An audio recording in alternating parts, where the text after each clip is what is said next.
Hi guys, it's Nika, recording a speed build after a very long time, so I am very excited, because honestly these are the most fun videos to record and to do voiceovers for. And yeah, you may say I ramble about random things in every video, yeah, but somehow rambling over a speed build is always the most fun that I can have. So yeah, I'm very excited. I don't know when was the last time I recorded a speed build.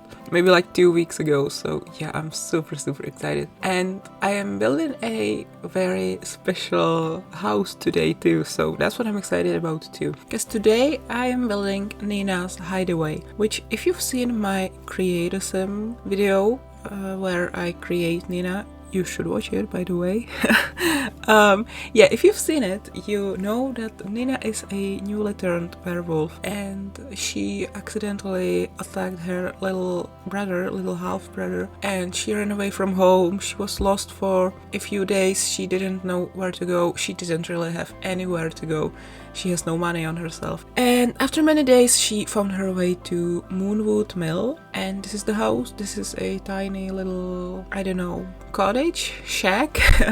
Shack, probably shack is better. Yeah, she will be staying in this. And it's not exactly her house. I imagine that every time a new werewolf comes to Moonwood Mill, and I think it may happen a lot more often than what was I gonna say?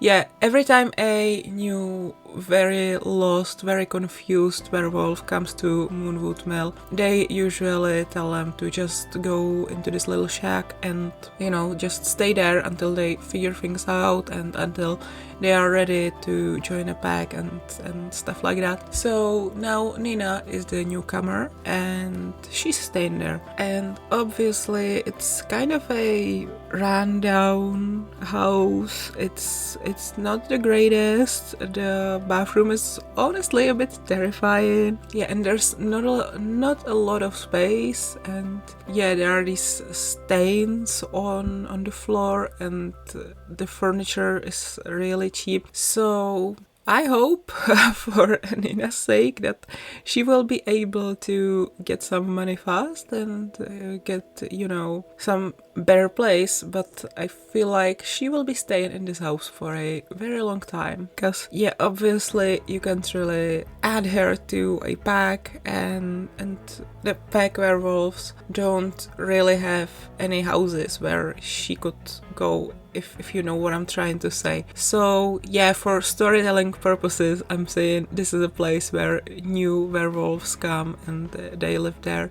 The other werewolves let them stay there. But for the Let's Play, I think Nina's gonna stay there for a very long time. But also, Nina is a little bit of a troublemaker. I also said that in the Create a Sim video. So maybe even when she's already a member of one of the packs, maybe they will be like, hey girl, like you're one of us, but control your temper, like your mood swings and everything, and it would be better if you stayed alone for a little bit. Or maybe Nina herself decided to stay alone.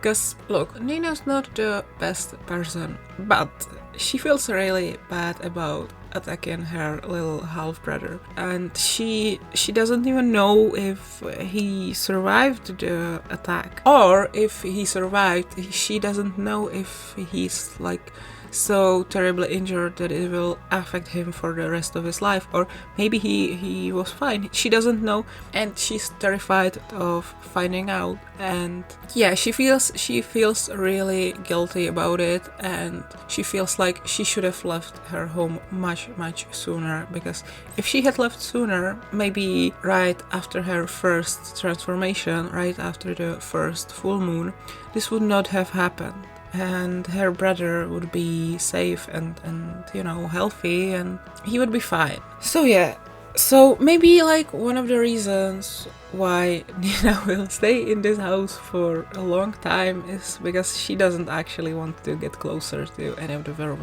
werewolves.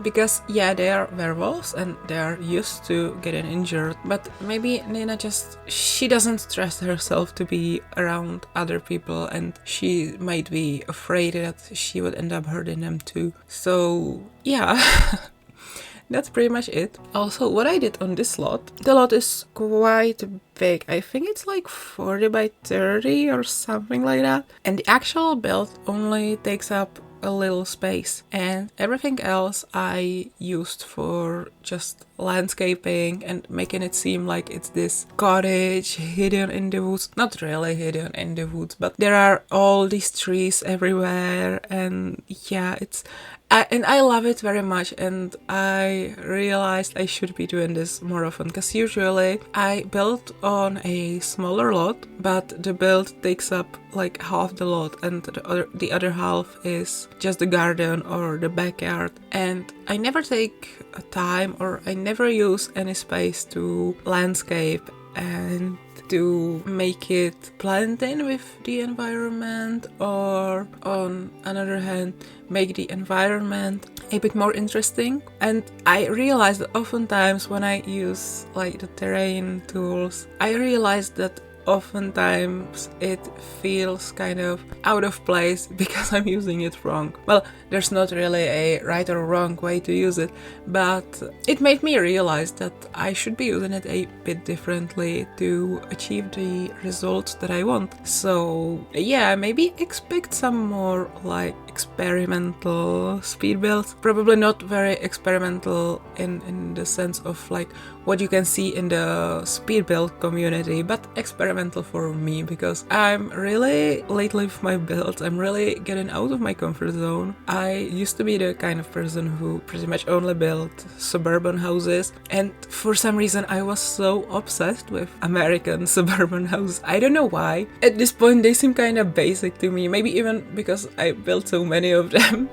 But yeah, there was a point where I was like, if I ever get to buy my own lot and build my own house in real life, I would want it to be like an American suburban. I really wanted that, and now I'm realizing that probably in like the new Czech suburbs it would really be out of place. But also like Czech suburban houses, the new modern houses, I'm not sure if I like them. I mean, it works in real life, but if I were to recreate it in The Sims, I'm not sure if it would be cute. Because yeah, they are very basic. They don't really have like interesting shapes, and it's not just modern Czech houses, like recent modern houses. I thought about making a house inspired by my grandma's house, which was built in, I don't know, beginning of the 80s or something, like in the 80s. Yeah, because my dad was little when they moved there. Never mind. And yeah, it wouldn't be fun to make in The Sims, because it's basically just a huge block. It's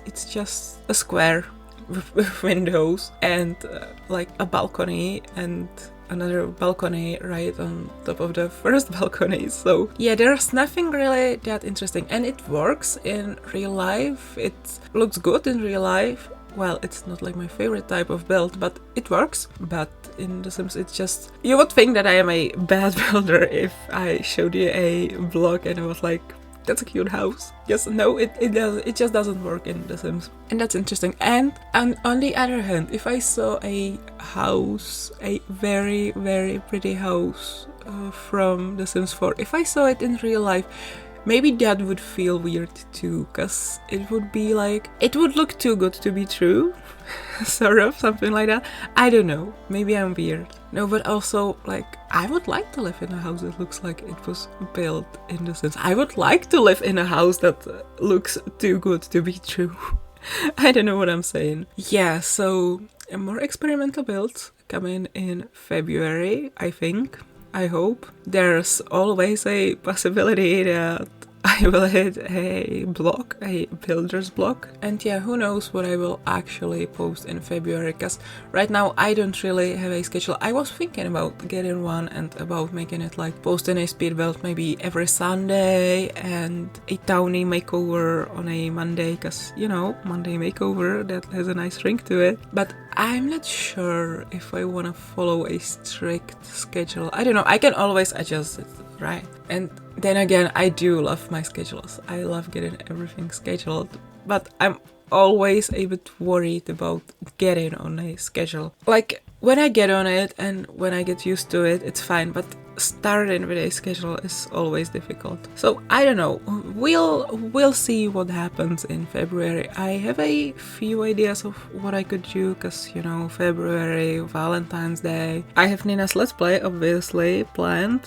Well planned. I don't know what will happen in that Let's Play. I've got a few ideas. I've got a few characters that I would like to introduce, but it will mostly be just me playing the game and hoping to survive, basically. Yeah, I think on this slot, on Nina's slot, I think I put some lot challenges there too. Not the off the grid one, maybe the simple living one. And if I didn't, and I'm just making it up right now, I should probably put it there to make it a little more challenging. And maybe before I play, I should remove the UI cheats extension from my mod, and maybe even Wicked Whims, because obviously I will forget about some setting, and yeah, it's, you know, what that mod does. Yeah, UI cheats extension, because I'm so used to just clicking the Sims needs away, and we don't want that in a Let's Play where I want to challenge myself and where I want to suffer, right?